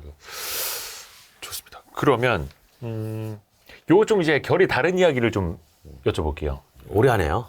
저희요? 방금 시작했잖아요. 아 그래요? 난 몰랐네. 벌써 이거밖에 안 갔어요? 네. 한 2시간 간 줄 알았는데 보세요. 56분밖에 안 됐잖아요. 5분밖에 안 됐네? 저희가 좀 징하게 뽑아 먹습니다. 어. 아니 근데 왜냐면 요즘에 저도 보면서 중국 차를 보고 얼마 전에 그 샤오미에서도 전기차를 내놨더라고요. 네. 이제는 없어진 표현 하나가 있어요. 뭐야? 대륙의 실수. 그렇지. 예전에는 잘 만들면은 중국이 실수해서 너무 잘 만들었다 이랬는데 이제는 퀄리티가 올라와 버렸잖아요. 제가 중국 전기차 얘기하면 예. 여기저기 보시는 분들한테 불편해요. 욕을 많이 먹어요. 일단은 중국 그러니까 막 친중 아니냐 막 이러면 아, 거의 근데- 옛날에 거의 그 친일 막 이런 그러니까 느낌. 왜 그러냐면 지금 정확히 얘기하면 2차 전지에 주식을 투자하신 분들이 많아가지고 특히 우리나라 기업에 예. 이게 중국 전기차가 늘어난다라고 하는 거는 아. 중국의 CATL이나 아. BYD나 이쪽 배터리 셀이 늘어난다는 얘기예요. 그렇죠, 그렇죠. 그럼 우리나라 셀이 그럼 적게 쓰인다는 거냐? 네. 이래 가지고 주가에 영향을 미친단 말이에요. 아. 그래서 제가 민감해요. 그러니까 어떻게 보면 이제 듣기 싫은 이야기죠. 아 그렇죠. 근데 어차피 저희 채널은 그런 분들 아예 안 보세요. 그래요? 네, 어차피 그분들이 저희 채널 되게 싫어해요. 그렇습니다. 좋습니다. 이제 이거를 네. 객관적으로 얘기를 해보면 제가 중국을 가끔 가요. 음. 네, 전기차 뭐 관련해가지고 얘기도 하고 네. 뭐 하러. 우리나라에서만 중국 전기차를 무시해요. 우리나라에서만. 네. 그럼 딴 나라에서는 유럽 쪽에서 중국 유럽은 차좀 이미 팔리죠. 잘 팔리고 있잖아요. 노르웨이 잘 팔리고 있습니다. 거긴 친중입니까? 아니에요. 그냥 전기차가 좋은 거예요. 그랬는데 유럽에서 나오는 유럽산보다 괜찮은 거예요. 가격 대비. 유럽 사람들이 약간 그 뭔가 중국산, 중국 공산당 이런 거에 대한 반감 이런 거 없나요? 그런 게 조금 우리보다 덜해요. 그러니까 그냥 이렇게 보는 거죠. 우리는 예. 전기차다. 그러면 누가 만들었어? 예. 배터리는 어디 산이야? 이거를 보는데 유럽 사람들은 전기차네? 이거 가격 괜찮아? 이렇게 봐요. 딱 제품으로만 본다. 그렇죠. 제품으로 봐요. 그 다음에 나중에 이거 중국이 만들었네 이렇게 보는 거고 우리는 어느 나라가 만들었어? 브랜드가 누가 만들었어? 먼저 보고 이게 중국 거네? 그럼 일단 제끼는. 약간 그런 것도 있어요. 오래전부터 중국산이 약간 품질이 좀 떨어진다 그러면서 특히 생명과 직결되는 자동차를 과연 중국산으로 타도 되겠느냐라는 불안감. 내연기관 시대 때 얘기예요. 하기서 지금 그 시내버스도 중국산 버스 많이 돌아다니죠. 점유율이 48%죠. 그 전기 시내버스. 버스. 네. 예. 48%. 오죽했으면은 올 초에 그런 일이 벌어졌잖아요. 국내 전기버스 회사가 예. 너무 안 되니까 정부에다가 예. 배터리 에너지 밀도에 따라 가지고 전기버스 보조금을 제한합시다. 그러니까 그 중국산 버스가 보조금 다 받아간다가 뭐 이러고. 네, 그게 이게 비하인드 스토리인데 예. 그때 정부가 제한한 게 50% 삭감이었어요. 처음에는. 삭감. 네. 그러니까 에너지 밀도에 따라 가지고 밀도가 일정 기준 도달하지 못하면 보조금 50%로 삭감한다. 그게 이제 중국산을 약간 타겟팅한 거네요. 그렇죠. 정확히 타깃한 거죠. 예. 그랬더니 어느 날 갑자기 50%에서 30%로 완화가 됩니다. 그 이유 이건 진짜 비하인드 스토리인데 네. 여기 얘기해도 되나요? 아니 어차피 악플은 저기 권용주 소장님한테 가니까. 그래요? 그럼 얘기 안 할래. 농담입니다. 농담입니다. 이거 왜 그러냐면 저희는 되게 다양성을 존중합니다, 여러분. 다양성. 중국 정부가 예. 반발했어요. 그러겠죠. 불공정이라고. 당연히. 그러면서 그렇죠. 중국 정부가 쥐고 흔든 건 뭐냐면 양극재 소재였습니다. 안 준다. 네. 우리 지금 LG나 삼성이나 SK온이 양극재 소재를 어디서 갖고 오죠? 그죠. 전구체는 대부분 다 중국에서 가져오죠. 갖고 오잖아요. 그거 잠근다고 그랬어요. 아니 근데 지들은 그 중국은 예전에 중국 내에서도 보조금 엄청 쳤잖아요. 우리나라 이거에 스틸 대해서 다막 이거 배제하고. 얘기를 하는데 그래서 이 보조금이라고 하는 것 전기차는 그래서 제가 늘 말씀드리는 게 전기차는 민족 산업주의예요. 전 세계가. 완전 민족주의다. 예, 이게 무슨 얘기냐면 내연기관 역사를 가만히 살펴봤을 때 내연기관은 초창기에 유럽에서 발상이 돼서 예. 미국이 대량 생산으로 성공을 하고 그죠. 포드. 그 다음에 일본과 독일이 이제 적극적으로 진출함으로써 내연기관은 그렇게 해서 몇 나라가 먹었어요. 그러고 나서 어떻게 됐어요? 먹고 나서 세계는 보호하면 안 돼. 세계는 자유무역주의로 가야지. 그렇게 그 갔죠. 대표적으로 자동차 무역을 많이 했어요. 그렇죠. 네. 부품들 막 전 세계에서 그렇죠. 다 네. 공급하고. 그런데 전기차는 누구나 다 만들어낼 수 있는 거예요. 그래가지고 그 내연기관에 진입하지 못했던 장벽이 허물어지다 보니까 인도네시아, 베트남, 중국, 인도, 신흥국들도 다 만들어낼 수 있습니다. 그렇죠. 네, 그러다 보니까 어떻게 돼요? 일단 나부터 보호해서 내가 먼저 살아야 되겠어. 산업을 좀 성장시켜주고. 그렇죠. 그러다 보니까 전기차는 철저하게 보호주의로 가요. 근데 우리는 어떻게 됩니까? 우리는 이제 막 공정. 그러니까 우리는 세계화 막 그렇죠. 이런 거 우리는 시장이 작기 때문에 우린 무조건 공정 자유를 외쳐야 돼요. 네. 그러니까 그렇죠. 우리 관점에서는 수출로 먹고 사는 나라. 우리 관점에서는 중국이 그 당시에 3원계 배터리에 보조금 주지 않았을 때 예. 이건 말이 안 되는 거지. 그쵸. 우리 관점에서는. 근데 중국은 내가 내 산업 보호하겠다는데 왜? 등치가. 그럼 니네도 주지 마. 뭐 이렇게 얘기해 버리는 거죠. 우리 입장에서 너무 억울한데? 근데 우리 입장에서 만약에 그렇게 해가지고 우리 거 안 줬다. 네. 그럼 우리는 선례를 남기는 거죠. 니들도 그렇게 했으니. 자, 니네도 잠궜으니까 그러면 우리나라에 수출할 때 우리도 잠글게. 이런 선례를 만들면 우리는 수출로 나가야 되니까. 또 불리해지죠. 그렇죠. 우리가 그 논리가 나왔을 때는 불리해지니까 우리 스스로 잠그지도 못하는 거죠. 와, 이거는 소규모 개방 경제의 어떤 서름이네요. 네, 맞아요. 역설적인데. 네. 그러니까 시장이 작다는 것에 대한 서름이죠. 이야. 미국도 그러네. IRA 잠근 거 아니에요. 그렇죠. 근데 프랑스 이번에 저거 전기차 잠그잖아요. 전기차 잠그는데 이게 전기차 이 리모컨으로 잠그는 거 아니고. 그렇죠. 시장을 닫는다. 중국을 타깃했단 말이에요. 중국을. 네. 중국 전기차가 프랑스에서 많이 팔려요. 그렇다 하더라고. 가격이 저렴하고 그러니까. 예. 그거 생각보다 좋은 거죠.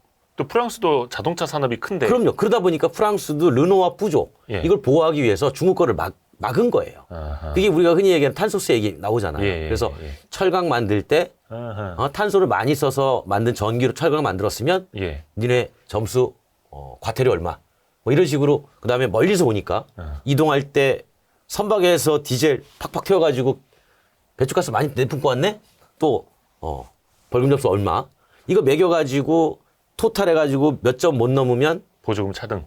이렇게 가는 거잖아요. 그러니까 이게 참 말도 안 되는 건데 억지로 막 갖다 붙인 그렇죠. 것 같긴 한데 그래서 프랑스판 IRA라고 하는 거고 그거를 이태리가 따라가는 거 아닙니까?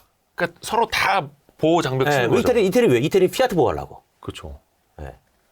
야. 근데 중국을 타깃했는데 중국만 하면 안 되잖아요. 그럼 또 한국 차가 그렇죠. 걸리죠. 그래서 한국과 일본이 딸려 들어가는 거예요.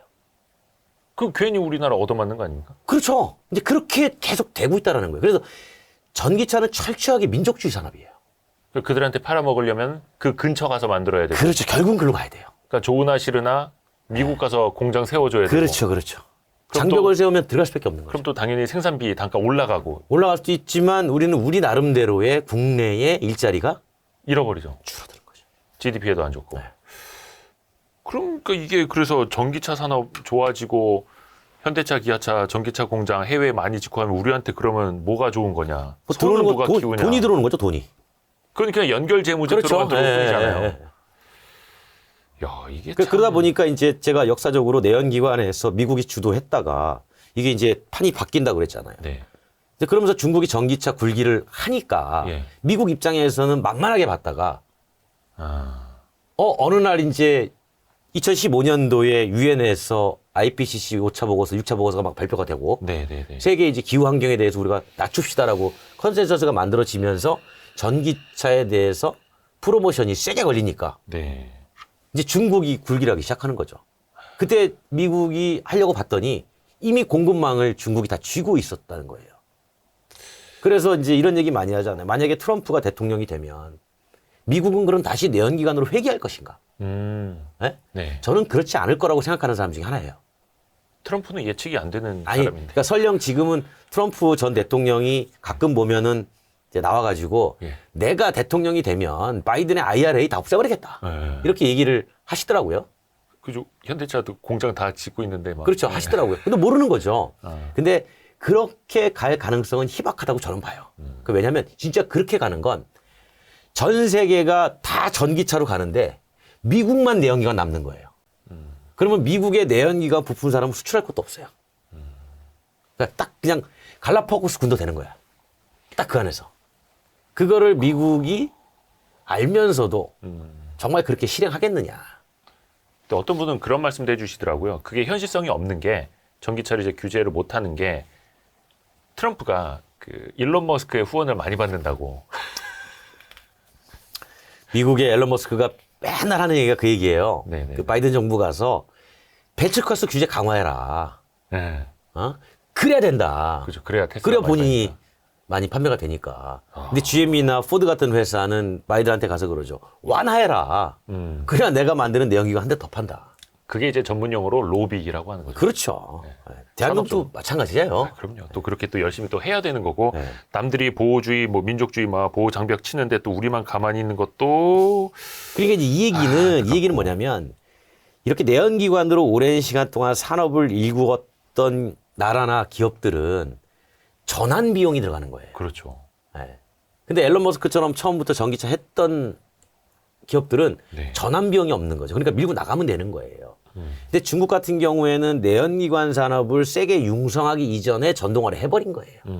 그러니까 전환 비용을 일찌감치 지불을 해버린 거예요. 그렇죠. 그러니까 여기는 밀고 막 나가는 겁니다. 싸게. 네. 근데 미국은 이제 전환 비용을 지불하고 바꾸려고 하는 거예요. 네. 그러니까 중국은 글로벌의 지도를 펼쳐놓고 어디에 차를 팔까를 지금 막 찍고 막 팔아요. 네. 이때 미국은 우린 전동화 언제쯤 빨리 완성을 할까 이런 고민을 하다 보니까 뭔가가 자꾸 이제 갈등이 생기게 되죠. 미국은 전기차 산업에서도 중국에다가 절대 밀리고 싶지 않고 과거에 내연기관을 주도했던 것처럼 전기차도 자기들이 주도하고 싶어 해요. 그렇죠. 예. 근데 그게 그렇게 되겠느냐는 거지. 근데 이제 반대로 넘치면 좀 잠근다라고 하고 차면 기운다라는 말도 있듯이 중국산이 세계에서 너무 잘 팔리고 너무 잘 뭐라냐 좀 수용이 되면 네. 각국 정부에서도 규제하려고 하고 막 할 거 아닙니까? 그렇죠. 근데 그 그게 이제 문제점이 나오죠. 그게 이제 어떤 케이스냐면 그 나라의 자동차를 잘 만들어서 내연기관 산업이 융성한 나라는 막으려고 해요. 근데 원래 그 나라에 자동차 산업이 없었어요. 막 북유, 그러니까 뭐 이렇게 자동차사 없는 나라들 그렇죠. 일부. 예. 예를 들면 북유럽 예. 또는 뭐 동남아, 인도네시아 같은 경우에는 자동차 회사가 없잖아요. 예. 그러니까 이런 나라들은 반겨요. 오히려. 중국이 거기다 현재 투자하고 공장 짓고 전기차 합시다라는 거를 반깁니다. 왜? 예를 들면 우리가 이제 현대차가 인도네시아에 공장을 짓잖아요. 네. 니켈 때문에 짓는 거라고 다 알고 있잖아요. 물론 니켈 때문에 짓습니다만 네. 인도네시아 정부 입장에서 한번 보세요. 야, 내가 자동차 산업을 한번 해보고 싶었는데 그동안은 내가 내연기관이라 어떻게 할 수가 없었는데 전기차가 되니까 우리가 인구가 좀 되니까 야, 현대차도 들어오고 중국도 들어오고 일본도 들어오고 여기가 뭐 자동차 전기차 메카가 되는구나. 그럼 그 나라의 전기차 산업이 융성하게 되는 거죠. 일자리가 만들어지고. 일자리 만들어지고. 그러니까 그 위정자 입장에서 보면 너무 좋은 호재인 거죠. 그러네요. 그러니까 그런 식으로 받아들이는 거예요. 근데 이제 그들 나라와 우리나라는 확실히 이제 상황이 다른 너무 거죠. 다르다. 네. 그러니까 내연기관이 잘 발달돼 가지고 발전해왔던 나라들과 그냥 단순히 수입해서 자동차를 판매만 했던 그런 나라가 전기차를 바라보는 입장이 달라요. 또 현대기아차 입장에서는 뭐 인도네시아 인구도 막 2억 7천만 명 되고 또 성장하는 시장이고 되게 젊은 나라고 하니까 일단은 가야 되고 자원도 가야죠. 많고. 왜 그런 나라들도 그냥 완성차를 갖고 와서 판매하고 싶은 게 아니라 이제는 여기다가 투자하세요라고 해서 안 하면 관세 붙여요. 전기차는. 그렇죠, 그렇죠. 그러니까 와라 네. 이거 아닙니까?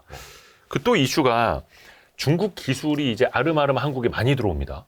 네. 대표적인 게 그 KG 모빌리티에서 그 토레스라고 BYD랑 해가지고 토레스 EVX 하죠. 그렇죠. 거기에다가 이제 BYD의 배터리도 넣고 네. 아예 BYD의 하이브리드 기술을 가져와서 뭐 판매하겠다라는 네. 계획도 있더라고요. 그게 뭐 사실은 뭐 중국 기술이 한국에 접목된다 이렇게 해석하는 건 네. 제가 볼 때는 조금 확대 해석이고. 아, 그래요? 네.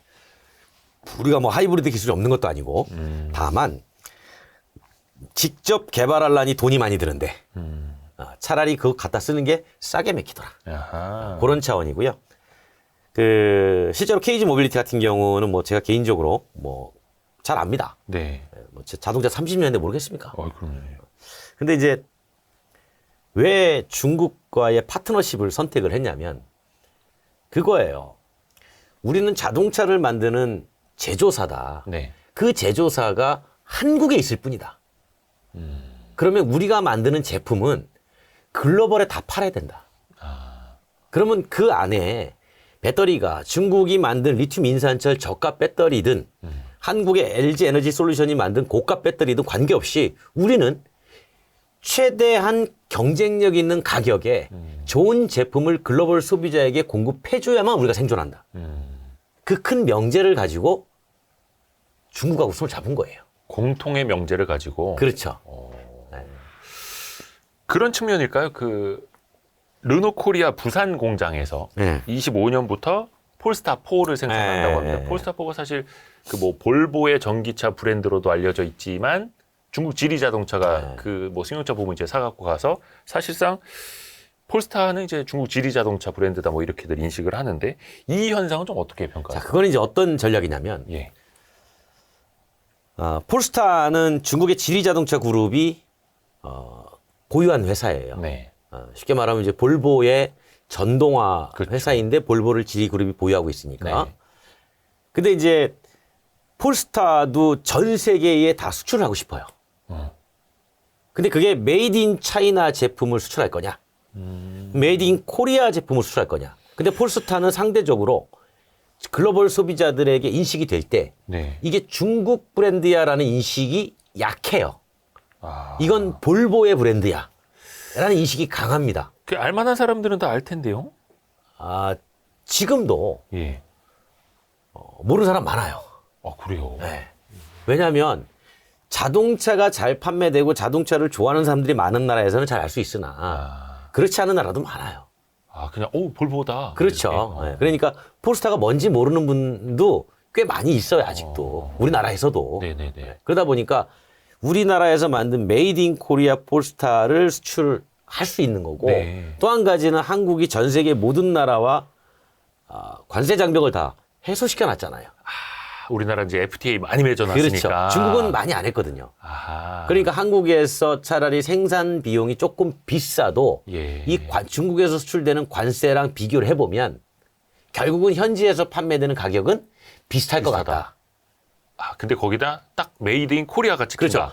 코리아가 찍히고 동시에 르노 부산 공장의 생산 여력이 아직 충분하다. 네. 동시에 르노 그룹과 지리 홀딩스, 지리 그룹 사이에 이미 전략적 제휴가 이루어져 있잖아요. 아. 그 르노 코리아의 2대 주주가 지리입니다. 아. 우리나라에. 지분을 제가 알기로는 37%가 소유하고 있어요. 많이 갖고 있네요. 네, 그러니까 2대 주주예요. 그러니까 2대 주주가 자신들의 제품을 국내 공장에서 생산하니 이 국내 공장이 활성화되면 르노, 지리 입장에서도 좋은 거고. 좋은 거죠. 아하. 그렇게 서로 이해관계가 맞아떨어졌다. 이렇게 보시면 될 것 같습니다. 르노 코리아는 그러면 또 어떻게 보면 좋은 기회를 잡은 거기도 하네요. 그 또 부산 지역 경제 입장에서도 그렇고. 그렇죠. 왜냐하면 르노 입장에서는 국내 내수 판매가 안 좋기 때문에 네. 중요한 건 그 공장의 생산이 돌아가는 거예요. 그걸 잘 활용을 해야 되는데. 그럼요. 많은 분들이 르노가 국내에서 판매가 적다고 걱정들을 많이 하시더라고요. 네네네. 제가 그분한테 그래요. 수출은 잘하고 있습니다. 수출 잘 돼요.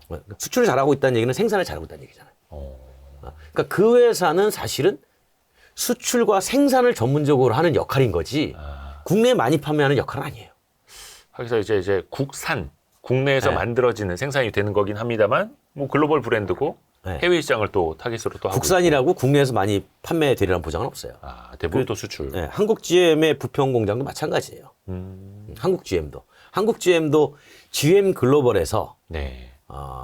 좋은 제품, 소형 제품을 만들어서 각 나라에다 공급해주는 역할이 중요한 거지. 그렇죠. 국내에다 많이 파는 건 그렇게 중요하지 않아요. 그러면 이제 어떻게 보면은 뭐 물론 이제 뭐 한국 GM이나 르노 코리아 자동차가 국내에서 별로 안 팔린다 이러면서 뭐 걱정할 건 아닙니다만 생산 기지화 되는 것 자체는 긍정적으로 저는 봐야 긍정적으로 되는 봐요. 어떤 사람들은 생산 기지로 남는 게 뭐가 좋은 거냐라고 얘기하는데 지금은 생산 기지라도 있어야 돼요. 일자리 측면에서도 그렇고. 네. 왜냐하면 전 세계가 지금 얘기하는 거는 개발은 이데오 편입장이나 저나 네. 능력 있으면 할 수 있습니다. 개발은. 예를 들어서 전기차 개발하는 스타트업들 전 세계 엄청나게 많아요. 엄청 많죠. 네. 근데 그들이 어디서 생산을 하죠? 다 공장을 지을 수는 없고 그렇죠. 생산은 별개의 문제예요. OEM 맡겨야죠. 그렇죠. OEM도 시설이 있어야 맡기죠. 그렇죠.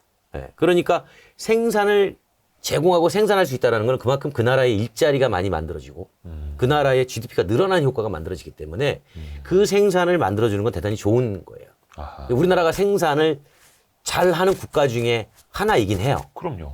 다만 이제 생산 비용이 과거에 비해서 높죠. 많이 올라가서 이제 그게 좀 부담스럽긴 하죠. 그 기아차도 예전에 그런 청사진 발표했잖아요. PV라고 하나? 이렇게 목적형 퍼포스 빌트 비키라고 그러죠. 해서 기아차도 그런 걸 이제 만들어 주겠다. 고객 사여 찾아만 와라 막 이런 식으로. 네. 근데 이제 그게 하려면 좀 생산 시스템이 많이 바뀌어야 돼요. 예. 그러니까 다품종 소량 생산 체계로. 다품종 소량 생산. 네. 근데 다품종 단가가- 소량 생산으로 가려면 원가가 엄청나게 올라가요. 그렇죠. 네. 그러니까 여기서 말 그대로 다품종이 뭐 형태가 바뀌고 네. 막 이런 게 아니라 실내의 레이아웃이 조금 바뀌고 시트의 배치가 좀 바뀌고 그 정도 수준이에요. 그러니까 프레임 밑에는 그대로 쓰고 그렇죠, 그렇죠, 그렇죠. 그 위에 껍데기만 이제 바꿔주는. 그러면 그렇죠. 조금 단가를 좀 낮출 수 있다. 단가를 맞춘다기보다는 다양한 목적에 수요를 맞춰줄 수 있다. 이렇게 보는 거죠. 애플카도 그 중에 하나가 될 수 있고. 애플카는 좀 별개의 건입니다. 별개예요. 네. 가장 큰 떡밥이 애플카 아닙니까? 이 산업에서. 들어오겠죠. 하느냐? 들어올 누가 겁니다. 제가 볼 땐 들어와요. 근데 말로는 뭐 어디를 접촉했네, 어디를 만나봤네, 뭐 이런 말 엄청 나오잖아요. 그러니까 이제 중요한 건 이거예요. 애플이 자동차를 만드냐 안 만드냐가 중요한 거죠. 그러니까 개발까지만 하겠죠. 그러니까 그렇죠. 이런 조립 생산은 생산은 안 하고. 자기네 누군가 만들어주고 거기다가 이제 애플 라벨 붙여가지고 네네, 이제 라벨. 파는 거죠. 스티커 붙여가지고. 사과 붙여서. 그럼 이제 누가 만들어줄 거냐를 가지고 할 텐데 그게 누가 만들어주느냐도 그 쉽지 않아요. 왜냐하면 누군가가 그거를 만들어 주잖아요. 그러면은 철저하게 위탁 공장이 돼야 되거든요. 그렇죠. 근데 그 지금까지 자동차를 만드는 회사들 다 자기 브랜드를 가지고 있어요. 그렇죠. 그러니까 자기 브랜드를 포기하고 위탁 공장으로 남을 거냐, 아니면 자기 브랜드를 계속 키울 거냐, 그 고민을 하게 돼요. 그러니까 이미 글로벌에서 많이 알려진 브랜드는 사실은 손잡고 만들어주기 쉽지 않아요. 그러니까 애플의 고민도 그거예요. 그럼 애플이 함부로 만들 수는 없잖아요. 그렇죠. 뭐 라인은 절대 안 깔겠죠. 그러니까 무슨 얘기냐면 애플이 만든 제품은 네. 좋아야 돼요. 그러니까 애플은 완벽할 때 그렇죠. 출시한다 이거잖아요. 네, 그러니까 좋아야 돼요. 그러면은 하드웨어를 잘 만드는 회사여야 돼. 예. 근데 이 하드웨어를 잘 만드는 회사는 지금까지 전통적으로 자동차 만드는 회사들이 그렇죠. 다 자기 브랜드가 있어요. 네. 그러니까 내가 왜 애플에 위탁을 해야 돼? 설령 위탁을 하면 저 같으면 이런 조건을 걸겠어요. 네. 제가 만약에 기아다. 그러면 내가 니네 거 만들어줄게. 나 생산 여력이 있어. 만들어주는데 그 비슷하게 만든 내 브랜드, 기아 브랜드의 제품도 니네 생태계에 넣어줘. 오. 애플 아이튠즈 생태계에 넣어줘. 저 같으면 욕할 것 같아요. iOS. 그렇죠. 어. 그리고는 니네가 애플 사과 라벨을 붙이면은 2,000만 원인데 내 거 붙여가지고 난 1,800에 팔 거야. 안 해줄 것 같은데요? 애플은 안 하죠. 그쵸. 당연히. 그럼 나도 안 만들어주는 거예요. 내가 왜 만들어줘? 아 그러면서 결렬. 그렇죠. 그렇게 결렬되지 않았나라는 게 저의 뇌피셜입니다. 예, 뭐 아실 것 같기도 한데. 근데 이게 궁금한 게 기존에 그렇게 기술력도 있고 자존심도 있고 생산 여력이 있는 회사들은 그렇게 뭔가 협상을 하면서 네. 충돌을 좀 할 수 있을 테고. 근데 중요한 거는 폭스콘. 애플의 그 모바일 생태계를 이제 만들어주고 그렇죠. 있는 폭스콘도 얼마 전에 전기차 만든다고 뛰어들었잖아요. 폭스콘은 MIH 플랫폼이라 그래가지고 뭐 공장도 이미 인수를 했고. 있어요. 그러면 차도 있어요. 근데 사실 폭스콘이 한다라는 건 결국은 애플한테 보여주려고 하는 거 아닙니까? 그렇죠. 자, 우리 이런 2년 거지. 동안 우리 한번 브랜드 한번 만들어 볼게. 그렇지. 자, 애플 보고 있나? 그렇지. 이거 아닙니까? 그거예요. 야, 애플아. 니네 여기저기 자동차에서 막 찝적대 봤더니 쉽지 않지? 네? 처음에 애플이 벤츠 찾아갔어요. 옛날에. 이런지야 거절, 벤츠는. 왜냐하면 최고로 만들어야 된다. 그래가지고. 그러니까 생각해보니까 안 만들어주거든요. 그죠. 벤츠가 또 예. 그러다 보니까 이제 폭스콘은 그걸 본 거죠. 봐. 네가 아무리 찾아가 봐야 전통적으로 자동차 잘 만드는 내연기관, 전통적인 강호들은 니네 브랜드 쉽지 않아. 도요타, 기아도 너네랑 안 할 거야. 막 이렇게. 그러면 니네는 자동차 하고 싶으면 누가 만들어줘야 되잖아. 자, 아이폰을 만들던 내가 결국은 전자제품 아니니? 내가 만들게 해가지고 폭스콘이 자동차 생산 산업에 진출을 하게 된 거죠. 그러면서 이제 MIH 플랫폼이라고 별도의 플랫폼, 전기자동차 플랫폼을 만들어서 네. 거기에서 실제로 이제 자동차를 만들고 대량 생산하겠다고 지금 준비를 하고 있으면서 계속 말씀하신 것처럼 애플에다가 이제 보내는 거죠. 신호를. 그렇죠. 나에게 와. 근데 만약에 그 애플카의 생산을 폭스콘이 맡는다 하더라도 네. 애플은 못 믿는 거예요. 어. 왜? 휴대폰은 니네가 우리 거를 잘 만들어 줬기 때문에 내가 충분히 믿겠는데 자동차는 아니거든, 아직. 그렇죠. 차원이 다르죠. 예, 그러니까 애플은 못 믿는 거죠. 그러니까 사실 테슬라도 그 단차 문제, 품질 문제가 굉장히 오래 지속됐지 않습니까? 지금도 그래요. 특히 미국에서 만든 거. 근데 약간 중국에서 만든 건 단차가 조금 더 개선이 됐다 하더라고요. 네. 그래서 오히려 메이드 인 USA보다 메이드 인 차이나 차량 품질이 더 좋다고 하시는 분들도 있는데 물론 사람마다 얘기는 다릅니다만 근데 어찌됐든 간에 폭스콘도 시행착오는 많이 겪어봐야 될 테고요. 그럼요. 그러면 그 사이에 시간이라든지 자체 브랜드가 시장에서 많이 나오고 또 평가를 받고 개선하고 이게 또 더 많이 그렇죠. 필요할 수 있겠네요. 그러니까 제가 이제 이런 얘기를 많이 드리는데 전통적으로 내연기관 자동차를 만들어낼 수 있는 회사는 많지 않았어요. 우리가 자동차 산업을 보면 대단히 진입이 어려운 산업이에요. 네, 신생 기업들은. 그렇죠. 근데 전기 자동차는 진입이 쉬워진 거예요. 전 세계적으로 지금 한 200개 메이커가 넘는다고 하던데요. 자동차가요? 전기차만. 전기차가요? 네. 더 돼요. 셀 수 없을 정도로. 네, 스타트업까지 포함하면 더 됩니다. 근데 쉽게 말하면 누구나 다 진출할 수 있는 시장이 돼버린 거예요. 예. 사실 맘만 먹으면 LG전자도 할 수 있어요. YST도 할 수 있죠. 그럼요. 얼마 전에 저희 그 LG전자 전 네. 사장님도 나오셨었어요. 네, 그러니까 저기 한번 부르세요. 저랑 같이 손잡고 한번 해보게. 누굴요? 조준호 사장님. 네, 같이 한번 해보자고. 제가 이제 저기 엔지니어 아주 투자하시는 분들 많이 알고 있으니까. 하면 모으고. 하죠. 그럼요. 그러면 우리가 누군가 생산을 맡길 거 아니에요. 예. 그러니까 거기서부터 고민이에요. 생산이 어려운 문제입니다. 그렇죠. 네. 그럼 무슨 얘기가 될까요? 그래서 OEM으로 맡겨야 된다. 뭔 얘기가 중국차 이야기하다 이렇게 왔습니다. 아, 그래요? 예. 그래서 애플카까지 이야기가 됐고. 그러니까 결론적으로 그러면 지금 수백 개에 달하는 전기차 메이커들이 지금 이제 춘추 전국 시대인데. 아, 그래. 그 얘기를 하겠다. 이게 좀 정리가 되겠죠? 그렇죠. 우리가 그 1910년대부터 30년대까지 예. 미국의 자동차 회사가 400개가 넘었어요. 예? 근데 지금 남아있는 게 몇 개 있습니까? 크게 보면 GM, 포드, 크라이슬러. 예. 다 정리가 됐잖아요. 중국에도 전기차 회사 많아요. 엄청나게. 그렇죠. 처음에 이게 된다 그러면 다 뛰어들잖아요. 우리가 보통 그렇게 해서 만들어지는 게 무슨 거리 아니에요? 처음에 어느 떡볶이집이 잘 된다. 아, 그러면 쫙 생기다가 시간이 가면 하나씩 정리가 되고 몇 개가 남죠. 그러면 거기가 이제 유명한 전통거리가 되는 거잖아요. 그러니까 전기차도 똑같은 시장이에요. 그런데 누구나 다 진출이 쉬운 시장인 거죠. 그러니까 물류회사도 들어올 거고 전자회사도 들어올 거예요. 저는 그래서 삼성전자도 할 거라고 보는 사람이에요. 저는. 삼성전자가 네? 뭐 고객과 경쟁 안 한다고요? 삼성 하잖아요, 고객과. 네? 하죠. 그러니까 무슨 얘기냐면 전자회사가 전기차를 만들지 않으면 안 되는 쪽으로 흘러가는 거예요. 산업 환경이. 당연히 있어야 되는 그렇죠. 갤럭시 카. 그렇죠. 그렇게 흘러갈 거라고 봐요. 삼성이 하면 잘할 것 같은데요. LG도 하고. 네. 왜냐면 샤오미도 하잖아요. 아니, 근데 LG는 안 한다 그랬어요. 아, 그거는 모른다니까요. 아, 또 상황에 따라서. 예, 예. 옛날에 삼성그룹이 자동차 안 한다 그랬습니다. 그거는 약간 이건희 회장님의 그냥 취미. 어쨌든 했잖아요. 예. 근데 그거는 장치 산업으로서 엄청난 이제 투자가 계속 들어가야 됐고 네. 전기차는 좀 다르다. 예. 그것도 전장 부품도 많이 하니까. 그렇죠. 그러니까 다른 거예요. 내연기관과 다르다 그랬잖아요, 제가. 그러다 보니까 쉽게 진출이 가능해서 이 경쟁자들이 엄청나게 다양해지는 거죠. 과거에는 나의 경쟁자는 그냥 전통적으로 자동차 만드는 도요타, 폭스바겐 이런 기업들이 경쟁이었다면 여기에는 이제 듣도 보도 못한 새로운 기업들이 막 들어오는 거예요, 전기차에. 스타트업들. 네. 스타트업뿐만 아니라 큰 기업들도.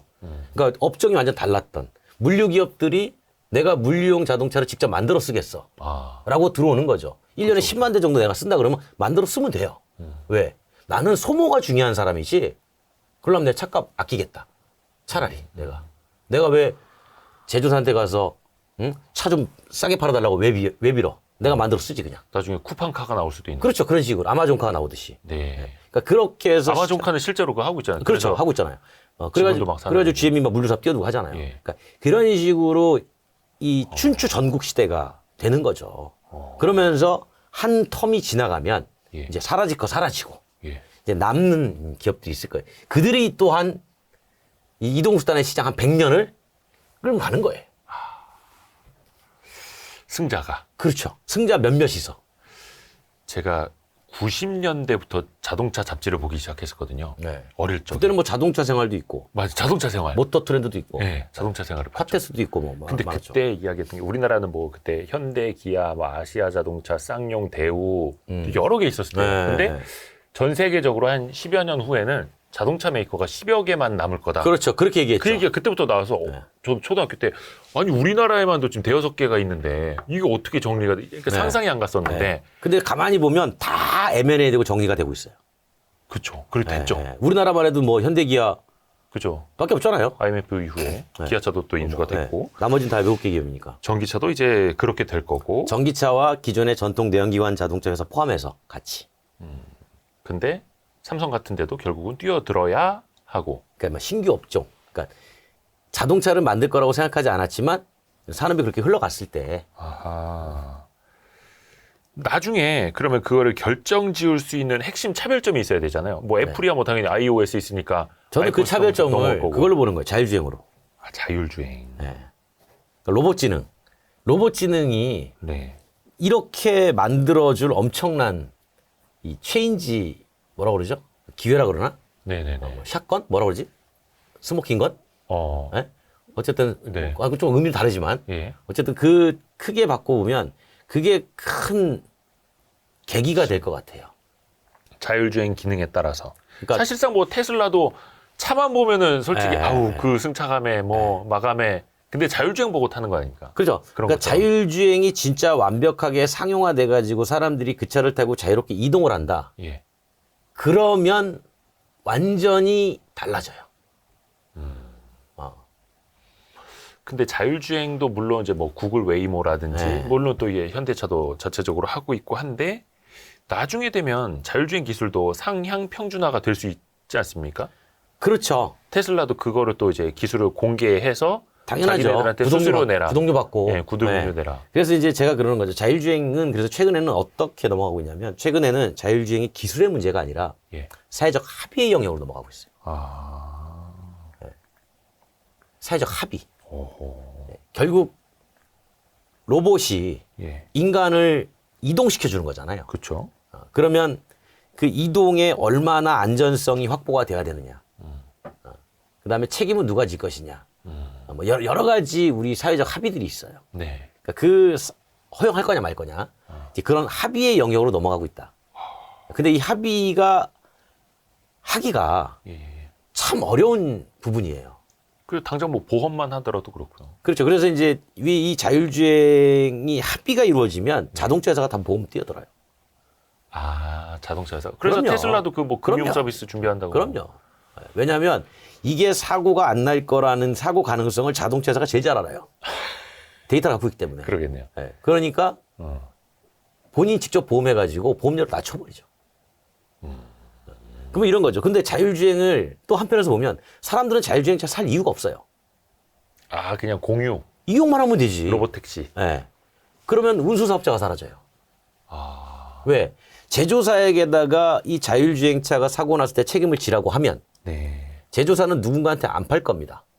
그쵸. 설령 판다고 하더라도 자기들이 직접 운송사업 할 거예요. 어차피 책임져야 되는데. 네네네. 그러면 기존에 운수사업자가 필요 없죠. 그렇게 아예 그냥 산업 생태계 자체가 달라져. 완전히 달라져요. 그러면 지금의 운수사업자는 지금 자동차 회사의 고객이에요. 그들이 나의 제조물을 사가서 그렇죠. 운행을 통해 가지고 돈을 벌잖아요. 근데 그게 사라져 버리는 거네요. 그렇죠. 자동차 회사가 직접 뛰어드는 거니까. 그러면 자동차 완성차 업체가 직접 로봇 택시 기업도 운영을 하고 그럼요. 보험사도 운영을 하고. 그렇죠. 그렇게 되는 거예요. 그것도 이제 현대차가 그 또 구상도 하고 AUM까지도 하고 막 이런 식으로. 그렇죠. 이제 AUM은 이런 거죠. UAM은 이렇게 보는 거예요. 자율주행이 될 것 같긴 한데 예. 너무 도시가 복잡해진다는 거예요. 음. 메가시티 얘기 나오고 막. 어. 그러니까 전 세계 인구가 앞으로 2050년이면 한 90억 된다고 그러잖아요. 예. 근데 90억에 한 70억 명이 네. 도시에 몰려 산대요. 그렇죠. 그럼 도시는 계속 팽창할 거 아닙니까? 예. 사람들은 더 복잡해지고. 그러면 자율주행이 지금의 한가한 도로에서 인식할 수 있는 사물의 개수와 복잡한 도로에서 인식 가능한 사물의 개수가 네.